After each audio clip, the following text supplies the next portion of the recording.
since you were a kid. I could blow my knee out, both knees, and still kick your ass. We're trying to find the Robbie Hummel statue. I wanted to kill you. All right, welcome back. Another episode of Goodman and Hummel podcast. I'm Jeff Goodman. He's Robbie Hummel, and man, you look tired. You look really fatigued right now, Rob. You say the same intro every time. I'm just cold. You know, we don't all get to go to Charleston. It's like -5 in Chicago. The weather might be colder there, but it's still probably in the 40s or 50s. So I'm just 58 today, and it's still a little chilly. This reminds me in Chicago of the polar vortex. I spent the polar vortex here in Minneapolis with the T-Wolves, and it is this level of cold for sure. Yeah, it sounds brutal. Absolutely brutal. All right, let's get to it a little bit. You saw Illinois yesterday. Am I correct? Yeah. Yesterday. Yes, that's correct.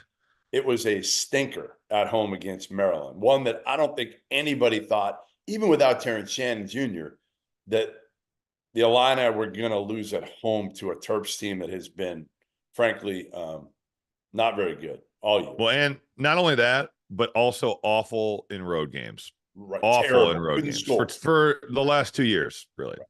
Can't score. And Maryland comes out, and they end up winning in Champaign. And here's my hot take. My hot take on I know it's coming, but go ahead. This hot take has been spreading on the internet like wildfire, but go ahead. Really? Okay. I don't know if it's that hot, but my hot take is if Terrence Shannon Jr. doesn't come back the rest of the year, is Illinois a fringe tournament team? Are they like bubble-ish at the end of the day? So wait, are you saying that the committee is going to like look at them and say, post Shannon, you are this, pre Shannon, you are that, like an injury? I'm saying they could. Why can't they? Again, what people don't realize, Rob, is this is humans in a room. They can look at it the way they want to look at it. No, it's not like it's steadfast. Well, like, because you could, if Shannon doesn't come back. Now, again, Illinois was pretty good early, right? They get the win against Northwestern. Well, I suppose their best win non-conference was Florida Atlantic, which probably doesn't look as good today as maybe you would think it would. No, with him, Rob, they're like a 2 or 3 seed. I thought they could go to the Final Four. Yeah, I did the Missouri game and I was blown away by the way that they played. And Shannon was like, he was like D Brown in transition that game. It's awesome. It was unbelievable to watch. I still think they'll make the tournament. I'm not willing to go as far. Now they might be a 7 or an 8 or a 9 or a 10. You know, they could be seated there depending on what happens going forward. I was shocked yesterday because I didn't think their game plan, whether it was the execution of it or just what they did against Maryland, was very good. You know, they've basically gone away from playing Dane Danger because Coleman Hawkins is more effective at the 5, which I'm fine with that. All right, you want to flip skill versus size, fine. But I don't think that you can leave Coleman Hawkins one-on-one with Julian Reese. You know, I don't think that you can let Jameer Young just blow by every perimeter defender that you have. And Jameer Young was awesome. And Julian Reese was awesome. Those two guys were phenomenal. But to me, if you're playing Maryland, I would be on Deshaun Harris-Smith, Jordan Geronimo, Noah Batchelor. There's others. I'm trying to even Jamie Kaiser. I would be helping off of every one of those guys. Kaiser can shoot. Hey, he's not but he's shooting 25% from 3. And once he makes a couple, which he has shot it better, then you can adjust. Deshaun Harris-Smith is shooting like 19% from 3. Jordan Geronimo, 8% from 3 going into the game.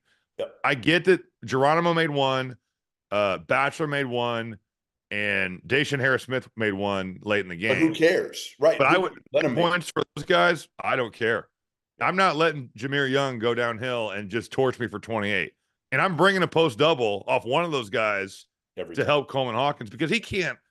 Dude, he's a good defender, but he's not going to be able to match. Though he's not great in the post. No, I think that Illinois would debate that with you. I think that they feel like he has done a good job, but I'm not letting him be one-on-one. You can't. And I just didn't think that they really played them in a way that their personnel would dictate. Like I thought that they just were like, no, we're going to guard Jameer Young one-on-one. Well, why? He's torching you. Why are you guarding Julian You Reese got to one-on-one? adapt. He's torching you. You got to adapt I don't your game plan there at halftime. Yeah, I don't get that. I mean, I thought that Illinois, obviously they destroyed Northwestern at home. The Purdue game, I came away thinking, a lot of teams would get rolled being down like that. They came back, cut it to 2. Beat Michigan State. Michigan State is, I think, still kind of just okay. Yeah. It's not like they're the team that you thought they would be They're not the team I thought they'd be. before the season. But this is kind of a bad. I mean, Maryland's best win was UCLA on the road. Did Illinois just come out almost like could you sense that they came out thinking, hey, you know what? We're gonna win this game if we show up. Yeah, I kind of got that. They were not hooked up. They were not ready to play. It didn't seem like they were playing hard. On TV, it came across as they did not have any intensity coming out. Yeah. And this team, like, you've got an opportunity now. People are doubting you without Shannon. Like, to me, it should be just the opposite every game. No, agreed. And I think, maybe they got a little bit complacent because everyone was hyping them up post Shannon because of the way they played. That's kind of what it felt like from watching courtside. They've got they go to Michigan. They should win that. They play Rutgers at home on Sunday. They should win that. Right. But then they've got Wednesday at Northwestern. And I know that they blitzed Northwestern at home, but that will be a different beast in Evanston. I do give Northwestern a lot of credit. They've made that atmosphere into a pretty good one with their students. Yeah. Their students have done a nice job. And then they've got Indiana at home. So like a stretch of very winnable games, but you have to win these 4. Hey, Rob, you got to. Rob, they're all winnable. Like in the Big East, there's very few games that don't include the name Purdue that you're going to look at and be like, it's not winnable. Like every game is winnable. Did you say the Big East? In the Big Ten, I'm sorry, in the Big Ten. Every game in the Big Ten is winnable, but they're also losable, as they just showed yesterday. Yeah, right? I would look at Wisconsin as a team as well that has maybe become like, and they're pretty good and they're pretty deep and they've got some players there. Yeah, I hear you. But I'm just saying, like, somebody's going to – I was thinking of this morning, and I'm like, all right, like I put together the top 25 every week, and it's really hard at the end of the top 25 right now. There's no disparity from 20 to 40. There's very little. And I'm thinking to myself, I'm like, all right, like a year ago, I think it was a year ago, 2 years ago, I remember Arkansas this time of year, they were like way off the bubble. They were way off. And they won like 7 straight. And they went from like off the bubble. And then we look back literally, 7 games later, and they were like a 7 seed. And I feel like somebody's going to do that. Whether it's in the Big Ten, whether it's in another league, but probably the Big Ten. Can somebody do that, Rob? My question to you is, can a Big Ten team go on a run like that where they win, whether it's an Indiana? But the thing about Arkansas was they had extreme talent and like physical talent, like that's where that made that kind of different. Right, so who is the team? Here's my question. Take Terrence Shannon Jr. out of the equation today.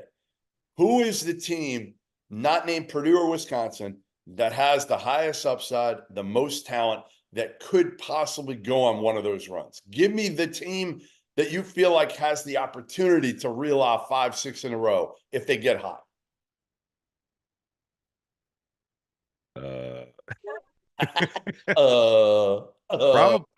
Probably Michigan State. They still have they have guard play that can get going. AJ Hoggard has been better. If you look at his body of work, I would say over the last 6 games. They got Kohler back. Hey, they got Jackson Kohler back. Jackson Kohler's back, but that's going to take some time, for him to get in a rhythm, I think. But he can score, and they need back to the basket scoring. The problem is their inconsistency. Like I watched Malik Hall go for 0 points on 3 shots, and then the next game he's making moves where it's like spin baseline, reverse layup, impressive finish.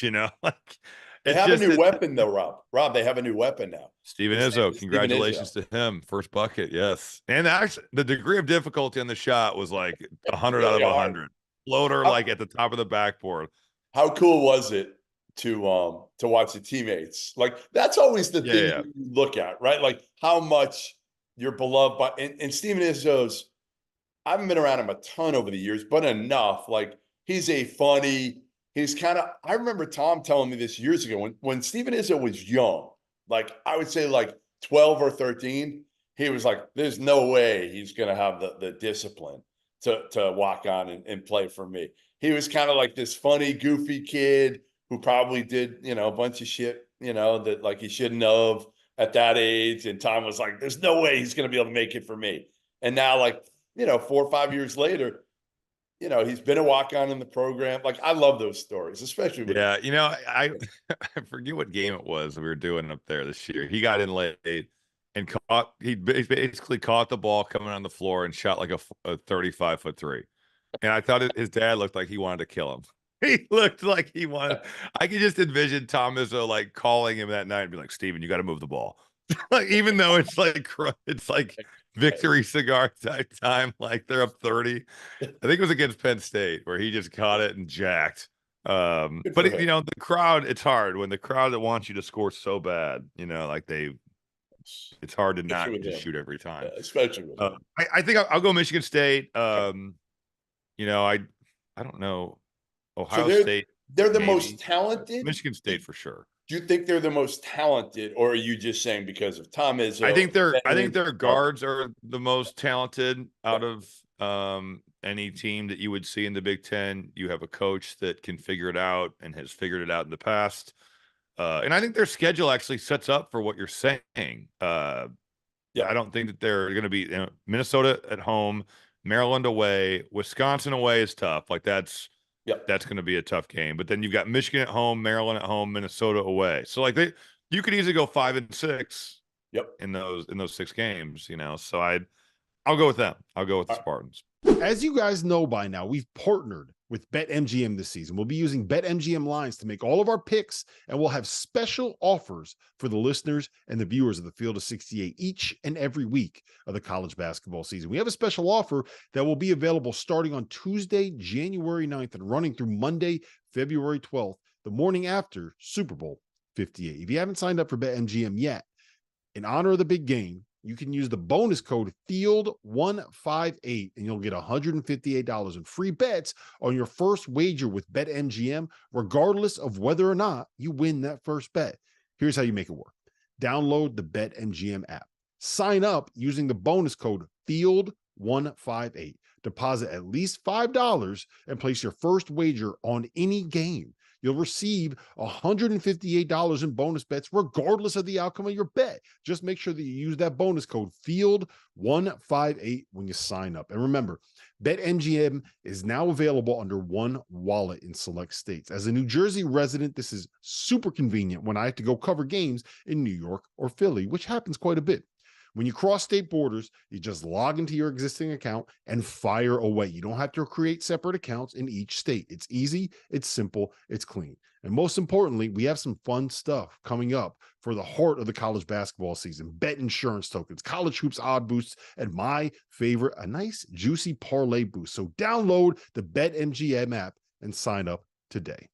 Field 158. All right, I got one more Big Ten question before we get on to our big debate of the show, which will be Purdue or UConn. Who's the best team in the country? And you'll take your Boilermakers. I'm going to take the UConn Huskies. Make the case, huh? Well, it pains me to have to do it because I've got to play the role of Rob Doster, and I don't want to. Yeah, Rob is definitely a homer. I've been listening to him on some of these after dark. He's worse than you. He's worse than you are. He is, but he just he can't help himself. He loves him some UConn Huskies. He just can't be objective. He's not disciplined enough to be objective. No, not like you. Not like you. Right.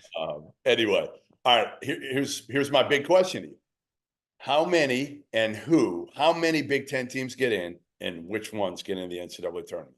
All right, Wisconsin's a lock. Purdue is a lock. Yeah.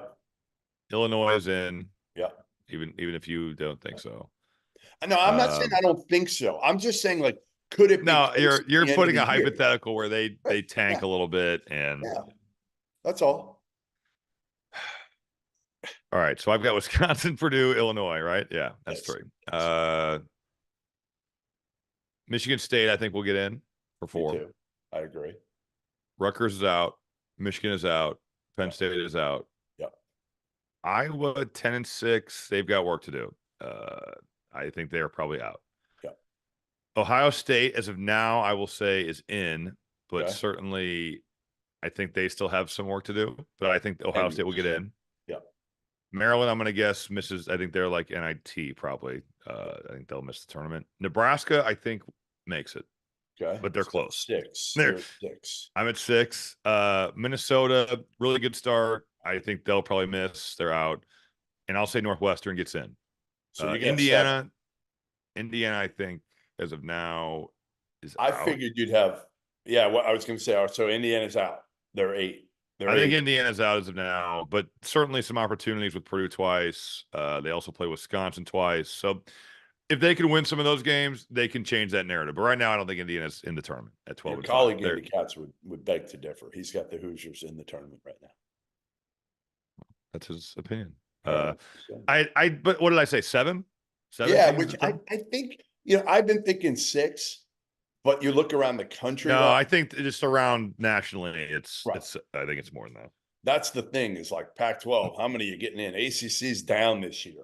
Like Mountain Yeah. West is probably going to get 5 in, but Wow, a man. lot of these leagues you just look around and there aren't a lot of like even like CAA, like leagues like that are going to even in the mix to get multiple bids. So Right, I think at the end of the day, you're probably right. There's got to be a little separation. A team like Northwestern, Nebraska, they got to go on a little run, but If Northwestern hadn't lost to Chicago State, I'd feel at the really end. good about them getting in. right.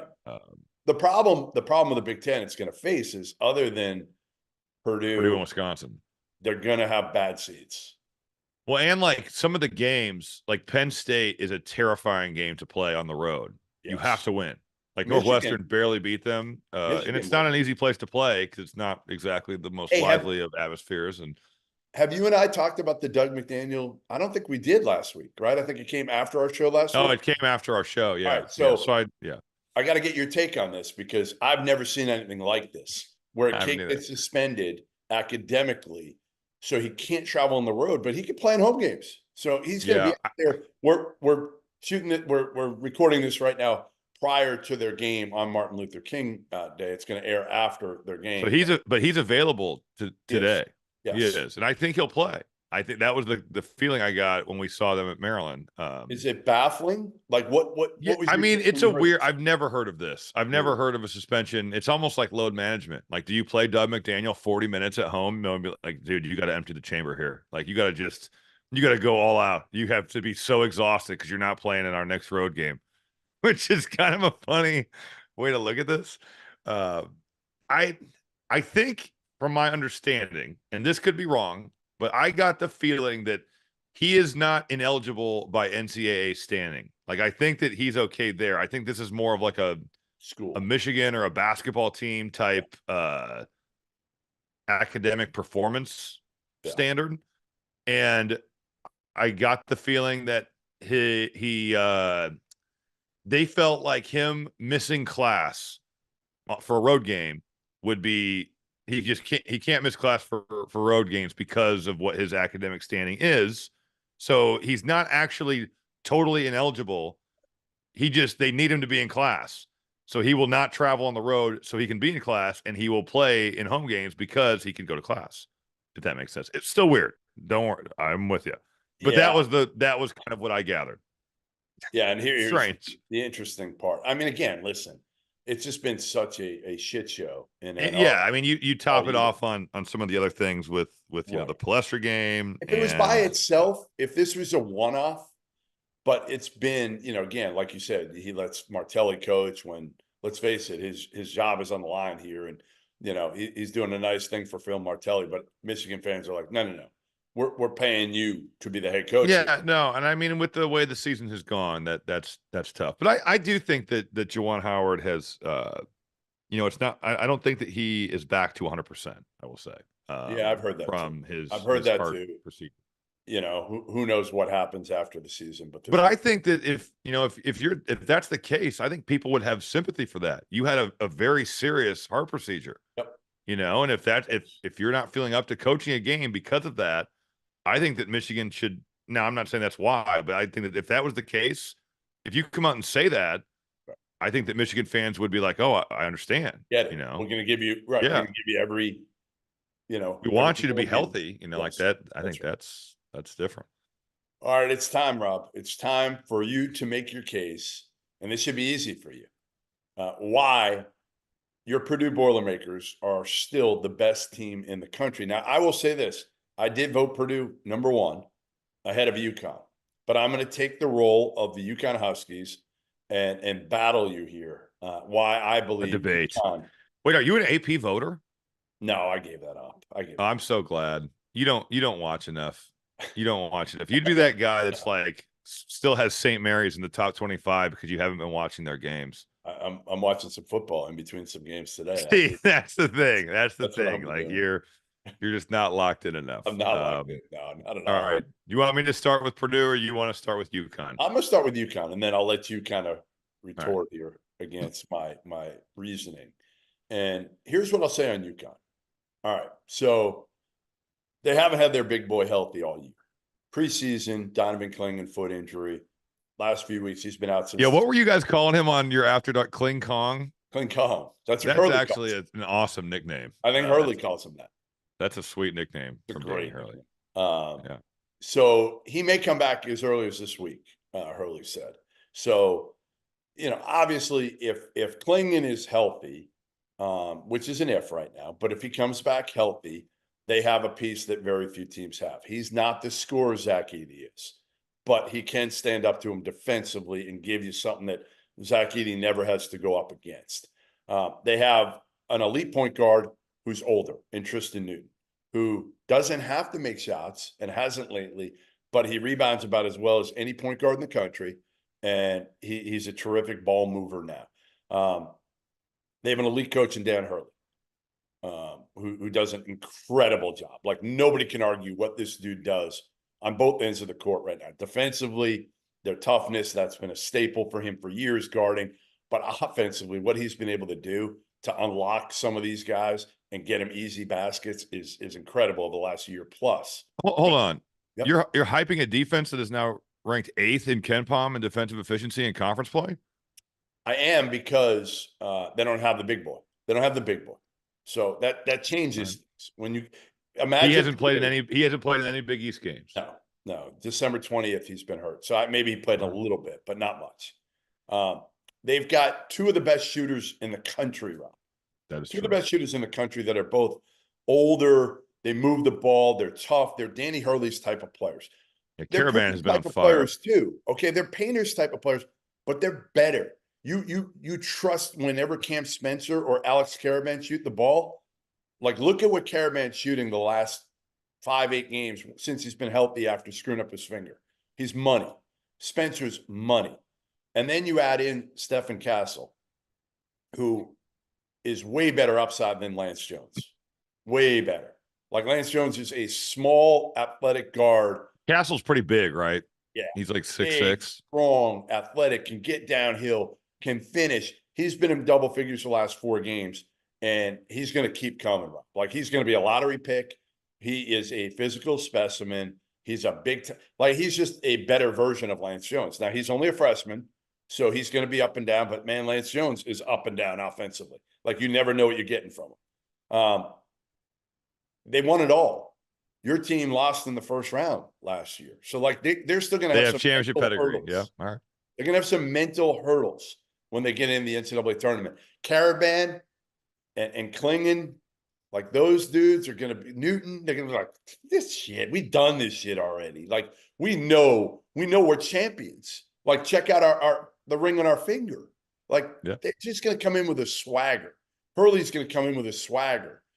Paint's going to be worried going into the year. So my take to you is, if Donovan Clingan is healthy, UConn is the team to beat going into NCAA tournament this year. I think you're feeling yourself a little bit from watching them beat up on St. John at home, DePaul 265 in KenPom at home, Butler on the road 63rd, Xavier 33rd away, Georgetown 177 at home. They're good, but let's let them get into the meat of the schedule here, where they go Creighton, Nova, Providence certainly is different now with the injuries that they've seen, but they play the better teams in the Big East here going forward. I do agree that they're really good. But I'm supposed to take their side. So with Purdue, you just said that these But guys you are a don't better believe? three. Hold on. Am I telling you I've talked you into believing now No, that going to the tournament, UConn is the best team in the country? I don't know that yet. I need to see them play some people that have a pulse in the Big East first. There is nothing in sports better than the heart of the college basketball season, which is why I need to tell you guys about our partners over at Rhythm. If you're into sports betting, you need Rhythm, the place for data-backed props and picks. For those that are unfamiliar, Rhythm, spelled RITHMM, is the go-to mobile app for player props and game picks. Backed by AI predictive models, Rhythm helps you make smarter and faster betting decisions across all sports, but particularly college hoops, where there are as many as 150 games a day during conference play, many of which have softer lines at BetMGM than you'll find in the NFL or the NBA. With Rhythm, you get data-backed picks for every Division I game every day. Users get free picks daily with the ability to upgrade to unlimited access. And for those of you already using modeling, you can build custom sports betting models within the Rhythm app itself. I am a Rhythm user, and I found that I've been a better when I focus on lines where my gut and Rhythm's modeling are aligned. When I think UConn can cover on the road against Butler and Rhythm backs that up, we fire. But Rhythm also helps lead you to plays that you didn't know you needed to make. Like, for example, when the data says bet the over in UMass Lowell versus New Hampshire because you have a 61% edge on that line, you bet the over and you bink. So if you want to increase your edge and win more bets, go to the link in the description below and download Rhythm today. That's RITHMM, the place for data-backed props and picks. They've been playing the worst teams. They've been beating who they're supposed to beat, but their schedule is going to become real here when they see the better teams. You said that these UConn players are better shooters. The percentage would not agree with that. Purdue is the 9th best three-point shooting team in the country at almost 40%. They've got like 7 dudes shooting over 40%, and that's around the reigning national player of the year. They have the second most efficient offense in college basketball. Their defense has kind of taken a bit of a step back, at least from a metric standpoint. They're down to 22nd. But I still think, Braden Smith has become one of the better point guards in the country. Coming off pick and roll, I think they've been able to play that more with Zach Edey to get him different looks. And Smith has been a factor, coming off, looking for his own offense. They can crush you on the offensive glass. They have crushed really good high major teams on the offensive glass. Yeah, they're balanced. They have the reigning national player of the year, and they have the best resume in college basketball. And it's not close. I know. Listen, Who have they beaten? They beat Tennessee. They beat Marquette. They beat Gonzaga. They beat Bama. They beat Arizona. It's not even close. Zach Edey, Rob. Other than him, where's the advantage that Purdue has over UConn? And now again, he's a big factor here. And Klingon, we don't know. But give me another. But Klingon he hasn't even played well this year. No, he didn't. But he has not played injuries. But he's dealt with foot injuries. So he has not. You act like he's just like the Zach Edey stopper, no, like he's Gerald Wilkins on Michael Jordan. Like the Jordan stopper. Like that's what you're making him sound like. He's certainly big, but Umar Ballo's big. Edey destroyed him. He did. Umar Ballo was not able to do anything. And Klingon's a lot bigger than Ballo. He's a lot bigger. How much bigger? How much bigger is he? I don't believe he's a lot bigger. I feel like he's like 4 inches bigger. Isn't Ballo 7 foot tall? No way. There's no way Ballo's 7. I thought he was. I don't think so. Again, here's my take. I just trust Caravan and Spencer shooting the ball more. And I love Purdue's, I love Lawyer.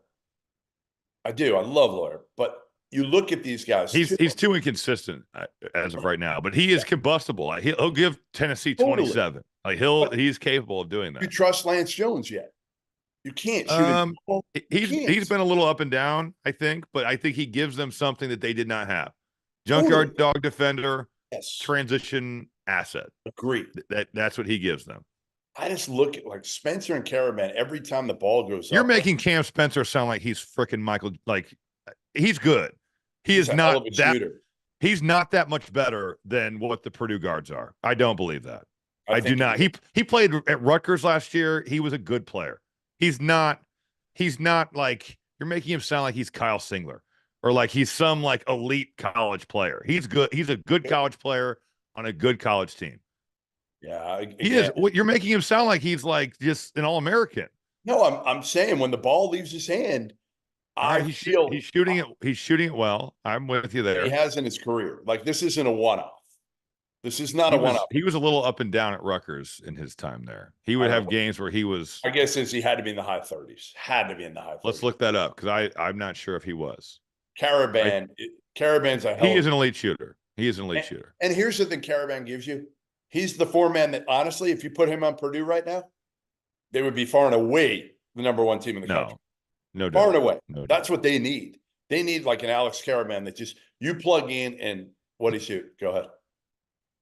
You gave me a look. 40-something. 40-something. I'm surprised because I remember some games where he was like 0 for 9. Go ahead. 40 what? I'm getting old. My memory's fading. Yeah. He was 43. Right. But only 35 the year before at Loyola. He's a hell of a shooter. No, he's Caravan's a hell of a shooter. You're making him sound like he's this. Is he an All-American player? No, he's not. No, he's not an All-American. No. But that's what you're making him out to be. You're making him out to be like he's far and away better than Purdue's guards. Is he really? I would take Cam Spencer over Fletcher Lawyer or over Braden Smith. Over Braden Smith. You would take him. It's who do you want? Tristan Newton or Braden Smith? And that's kind of a toss-up. I probably would take. I mean, I think that you could make the case for either, but I don't think that it's like this unbelievable advantage to Tristan Newton. No. They're both top 10-ish, maybe top 5-ish point guards in the country. Probably top 5 right now, right there. Yeah. So like, no, that's not. To me, the issue is, again, but you just made it sound like it's not close for any of the guards. But now we're saying that Tristan Newton and Braden Smith are a toss-up. So where do you really stand here, Jeff? The wings. I will take Spencer and Caravan at the 3, whatever, the wing and the 4. Over Caravan's the 4. Caravan plays the 4 though. Huh? Okay. You were saying wings, but Caravan's a power forward. You've been hanging out in Charleston way too long, man. You don't even know what positions these guys play. I'm saying I would take Spencer and Caravan over Lawyer and whoever you want to throw out there at the 4. I think Purdue's best 4 has been Mason Gillis, who's shooting 54% from 3. You want to talk about elite shooting? 54 is elite. What did Mason Gillis shoot last year in the NCAA tournament? And again, I don't think. Listen, what did Cam Spencer shoot in the NCAA tournament last year? Oh, he was playing in the NIT. So if you want to talk about last year, let's just go there. Didn't make it. Is he not a winner? Is he not a winning player, Jeff? All right, let's move forward. Let's move forward on this note. Let's go forward to my favorite rant of the weekend. Came from one Rick Pitino, and I don't know if you saw it, but they lose at Creighton in a very, very close game. This would have been a huge win for them on the road, huge win. And instead they come up short. And after the game, they ask him about, does he feel like it was kind of a moral victory? And he says, quote, "When we lose, I hate the fucking world. I don't believe in those valiant efforts on the road. I feel like I want to kill myself, jumping into the cold and die of frostbite." Your reaction? Well, I feel him, honestly. I mean, I think that there's a lot of people that feel that way when they lose. You probably aren't supposed to say that in today's climate, but it is an honest answer. And I do appreciate someone who actually does give an answer that's honest and what they feel, I guess, when everything today is so guarded, but I think back to when I played, especially in college, some of the more high profile games, when you'd lose, you wouldn't want to turn the TV on. You wouldn't want to, when you win a big game, put SportsCenter on. You get to relive it.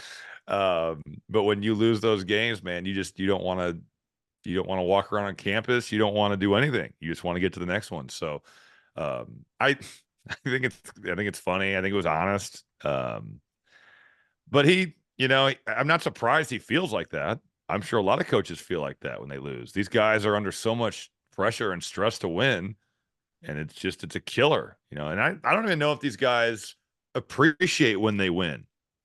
I feel like when they win, they're relieved, and when they lose, they're destroyed. Like that's the thing about this job where I just don't. I'm not envious because I know how hard it is for them to win these games. Yeah, I think, I remember Andrea Hurley, Dan's wife, telling me like her quote always was like, "When we lose, he's miserable. When we win, he's miserable." Yeah, and it's like it's a miserable job. I think Dan's kind of, maybe as you get a little older, you win a title.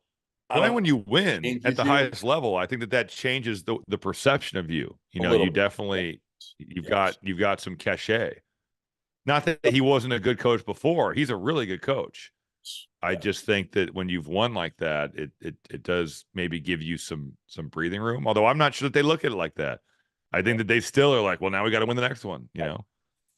He also took some more shots at Dan Hurley, and I don't know if you paid attention, but they've had a little bit of a rival. Yeah, over the moving the game from the Garden to Carnesecca next year. Yes. That's kind of what started. They're going to try to do that. They've already kind of gone to the Big East about that. But after the game, he didn't say his name, but he said it was clear who he was talking about. He said, "I don't yell at officials during the game.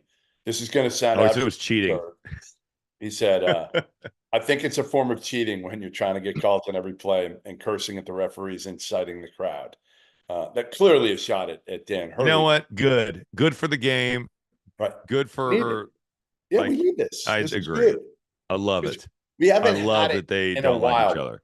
Like it used to be Pitino Calipari 10 years ago. Yeah. Doing this every week. Like Cal would say something publicly, then I'd reach out to Rick. He would give me a quote. It was like He'd fire back. No, I mean this is good for college basketball. I hope it continues. We miss this, the Gene Katie, Bobby Knight type thing.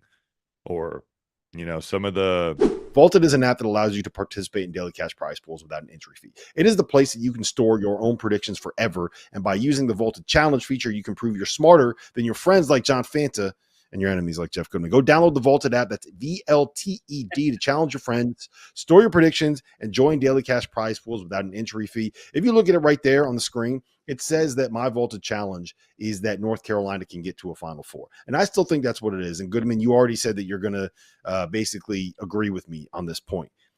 I did not say I agree with you about anything, okay? Well, listen, here's the thing. So, okay. Well, here's the thing. I think that if you look at the way that teams are built, right, assuming that UConn gets Donovan Clingan back, I mean, I think that if you look at UConn and you look at UNC, those are two of the top 4 teams right now. I think UNC belongs to be in that conversation with the likes of UConn, with the likes of Purdue, with the likes of whoever you want to put up there, right, as the biggest threat to go out and win a national title. It's wild to me that we're at this point. I don't think I would have thought that even 3 weeks ago. It's incredible what this team has done over the course of the last month to be able to improve. Those types of hey, who is your favorite coach to watch, or who has been on the sideline with the I mean, the Big Ten, we've got some pretty good ones. Izzo is hilarious to watch. Fran McCaffrey is hilarious to watch. The stare down last year was the stare down of Kelly Pfeiffer. I'm so thankful I was there. It was just hilarious. Like one of the greatest moments ever. Yeah. I think Frank Martin is up there. He definitely would make that list. I always thought Huggins was funny to watch, as he would kind of destroy. I did a game where he had gotten totally shafted at Kansas the game before. And he told us at shoot around, he goes, "I am going to complain on every call. Good, positive, neutral, doesn't matter. Right. Every call, I am going to," and the refs, you could tell, they knew that they had done him a disservice. Kansas shot 50 foul shots in Allen Fieldhouse the game prior. So they let him do it. They'd be positive calls for West Virginia. He'd yell at these guys. So I always liked watching Huggins. Who else? Have you seen anybody ever like Dan Hurley? Do you remember? And the Hurleys are also very entertaining. I was going to say Bobby and Danny, like, again, you can say what you want about those dudes, but they are super entertaining. They're so into the game. Now, again, can it be a little much on the refs? Yeah, like I think we would all. I've said this about all these college coaches, Rob. Like, I don't know how these refs, and I've talked to them plenty about it over the years. I don't know how they're able to do their job well with these coaches in their ear the entire game, wanting to talk to I know you see a lot of the times the refs like have their whistle out of their mouth and they're literally conversing while trying to watch the play, getting yelled at essentially by said any coach. It's any coach. Yeah, no, it's the job of the officials is very, very difficult. There's no question about that. But the Hurley brothers are up there. Brad Underwood is entertaining. Yes. He was destroying he was going after somebody in the huddle. He was destroying those guys. Holy shit. Yeah. I mean, I think John Calipari can be entertaining. I feel like he's not as crazy this year. No, he's not. Maybe because he's got a good team, really good team. You know who was unbelievable at yelling at the refs was Bo Ryan. Bo Ryan was unbelievable at yelling at the refs. And he got away with saying a lot of stuff where you're like, he can really say this to them. Hey, did any coach ever talk shit to you as a player? Was there ever a time when, and you didn't talk a ton, but was there ever a time when a coach wanted to, talk some shit to you? Like yesterday, Tim Anderson in the handshake line with Julian Reese. No, I don't remember that ever happened. Other than high school, there was a high school coach that we used to play against where we joked that he was on the floor so much and he was really kind of a jerk, and we would always joke that one of us was going to throw a bad pass and just run right through him because he was always on the court. But that was the only guy that I could think of that would, say stuff or was kind of like that. And that college, no. But that's kind of like amateur hour if you're yelling at the other team's players. Right. I don't think that's like. But it happens. You see all that much. It does happen. It does. But I just think why. Why would you do that to a college kid when you're an adult? I don't understand. Because if that college kid is talking shit to you, you're just so in the moment. Well, right. Yeah, but if he's backing it up, tell one of your players to stop him. True. All right, we're gonna finish out the show today with our top 3 candidates as of today, January. What's today? 15th. 15th. Yeah. For Coach of the Year, National Coach of the Year, and we each came up with our top 3. And I'm going to start, and I've kind of been out there publicly saying this. My clubhouse leader as of today is Bruce Pearl. I didn't have Auburn anywhere near the preseason top 25. And right now, that's good. They could win the SEC. They're right there with Kentucky, with Tennessee in the conversation. They go to Arkansas. Think about this. They handed Arkansas their worst loss in the history of Bud Walton Arena, like the worst ever. And this Auburn team isn't like overwhelming. In fact, I'm not sure they have an NBA player on their entire roster. And look at what Bruce Pearl's done. And these are always like out kicking your coverage too, in a sense of like overachieving. Like who's done the best job? Not like, we're not choosing probably Purdue is probably not going to be in there because they're supposed to be good, is how you're looking at it. Right. So I'll start with Bruce Pearl as my favorite today to win Coach of the Year. Who's your favorite if you had to pick one right now? I mean, he would be up there. I think out of my 3 that I was going to say, I would say Greg Gard is probably in the mix for that award, like heavily. Job. Yep. Just the fact that, the NIT kind of propelled them last year, and they bring their core back, and their core is good, but the pieces they've put around, like Chucky Hepburn, Stephen Crowell, Tyler Wall, AJ Storr is a huge get for them. They have not had an athlete like him with his size since probably Alonzo Tucker. And he's not as good as Alonzo Tucker because not many are. But really like his game. John Blackwell is definitely making the all-freshman team. He has been awesome. The fact that Connor Essegian doesn't play, and he was on the all-freshman team last year. He's getting he had 12 points against who was that against? Do you feel like it's Nebraska? he hasn't guarded, or yeah, that's why he was injured early, and then his defense, I think he's gotten beat out by some of those other guys. Max Klesmit has been awesome the last couple of games. He's been their defender, but kind of dominated the game at Ohio State, and I think he played pretty good yesterday as well against Northwestern. So Greg Gard has done a really good job offensively. They can really score. They've gotten more on the offensive glass this year than I've ever remembered from Wisconsin, something that they never do. But they've put themselves in a position to win the Big Ten. They're 5-0 and have a pretty big lead over the other contending teams. So I'll go Greg Gard as the three that I'm going to say is the favorite. I'll go next. Penny Hardaway. Yeah, he definitely should be in there. Has done a great job this year. And again, the roster construction was huge, right? Getting these older guys late, right? I mean, like in May, you were looking at them like, they may really. But think about it also with Mikey Williams situation, you're like, man, well, he's not playing. Yeah. And then Jordan Brown, their other top transfer one of them he's been stepping away from the team, and we don't know exactly what's going on there. But they get Quinterly late when he leaves Alabama. I think it was probably like June. Then they get David Jones. Shit, that might have been July. And he's been All-American. That was. And then they just get Naquan Tomlin a couple weeks ago. And you know who the key figure in getting all those dudes was? Who? Slick Rick Stansberry. Really? Oh, yeah. Yeah. I mean, listen, it was the best hire of the offseason. Oh, he's an assistant there. He's an assistant there now. Correct. That might have been, I mean, it's the best assistant hire. I've always said this, like, listen, I joke about Slick Rick, but man, that dude, you don't want to mess with. You don't want to get into a recruiting battle with him, right? Whether it's in the NIL era, whether it was 20 years ago, he wins those. Matter. That dude can get it done, and Penny has done a great job again with that hire, with getting those dudes and then getting them to play together. Because again, like you said, there's been some drama off the court with Mikey Williams, with Jordan Brown. Yeah, he's found a way to keep that group together. And again, age, he understands now. Like, we got to be old. We got to be old, and the pieces have fit together. So it helps when one of your old players is giving you like 30 on any given night too. Yeah, because Jones has been awesome. My second pick, I'm going to go Mark Pope at BYU. Didn't make the tournament. Didn't play in the postseason last year. First year in the Big 12, they're 13-3. They shoot it. They play fast.